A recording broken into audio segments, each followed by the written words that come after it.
नमस्कार, मी सुरेखा आणि आपण पाहतात तारा न्यूज। पाहूयात आज दिवसभरातील काही महत्त्वाच्या घडामोडी।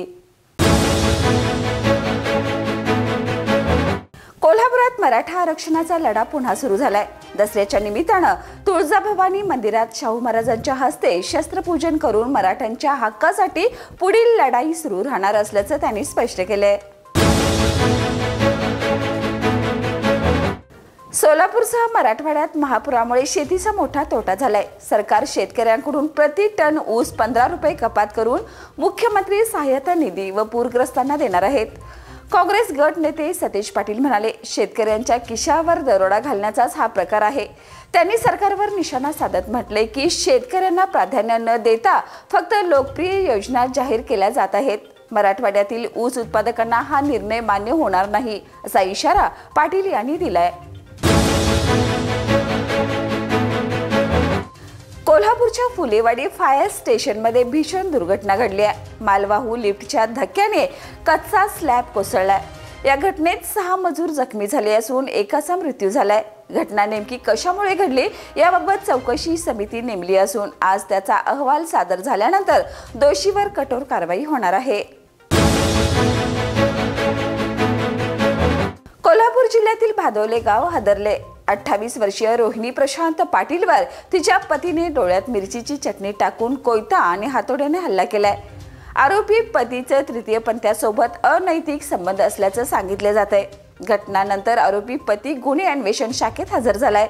पोलीस तपास सुरू असून या हत्येत आणखी कोणाचा सहभाग आहे का याचा शोध घेतला जातोय।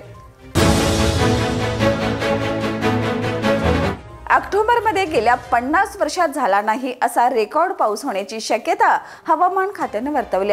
महाराष्ट्रासह देशभरातील नागरिकांनी सतर्क राहण्याची गरज आहे असं आवाहन करण्यात आले। फुलेवाडी येथील फायर स्टेशन क्रमांक 5 च्या नव्या इमारतीत स्लॅब कोसळला। या दुर्घटनेत एक मजूर ठार तर 5 जखमी झालेत। अपघातानंतर जमलेल्या गर्दीने महापालिकेवर संताप व्यक्त केलाय। नागरिकांनी महापालिकेच्या कामावर प्रश्न उपस्थित करत या घटनेची तातडीने चौकशी करण्याची मागणी केली आहे। गोंधळी जोशी समाज हा आपल्या संस्कृतीचा अविभाज्य घटक असून समाजाच्या जडणघडणीत त्याचं योगदान मोलाचं आहे असं प्रतिपादन भाजप खासदार धनंजय महाडिक यांनी केले।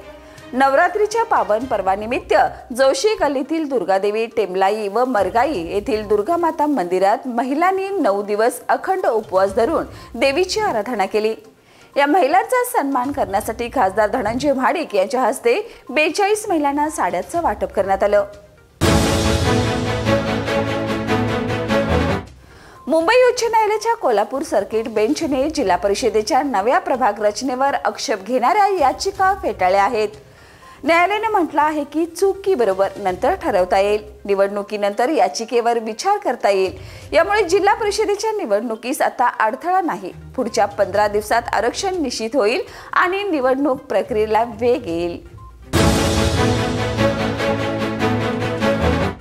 नवरात्र उत्सवात दरवर्षी कोल्हापूरमध्ये श्री अंबाबाईच्या दर्शनासाठी हजारो भाविक येतात। यामध्ये उपवासाच्या काळात भाविकांना कोणतीही गैरसोय होऊ नये यासाठी आमदार डॉक्टर राहुल अवाडे यांनी पुढाकार घेतलाय। भक्तांच्या हातात फ्रूट बॅग देण्याची व्यवस्था त्यांनी केली आहे। या फ्रूट बॅगमध्ये उपवासास लागणारी ताजी फळे तसेच पिण्याचं पाणी उपलब्ध करून दिले। भक्तांचा प्रवास सुखकर व्हावा हा उपक्रम त्यासाठी करण्यात आलाय। रत्नागिरी राष्ट्रीय महामार्ग प्राधिकरणाने आंबा घाटात 3.5 किलोमीटर लांबीचा बोगदा खोदण्यास मंजुरी दिली आहे। खासगी ठेकेदाराद्वारे सर्वेक्षण सुरू असून यामुळे अपघाताचा धोका लक्षणीयरित्या कमी होईल। आंबा घाटाची सुधारणा, चौपदरीकरण आणि सुरक्षित मार्गाच्या दिशेने हा महत्त्वाचा टप्पा आहे। आता रस्ता सोपा आणि सुरक्षित होईल। तर या होत्या आज दिवसभरातील काही महत्त्वाच्या घडामोडी। उद्या पुन्हा भेटूया नवीन बातमीपत्रासह। तोपर्यंत पाहत रहा तारा न्यूज।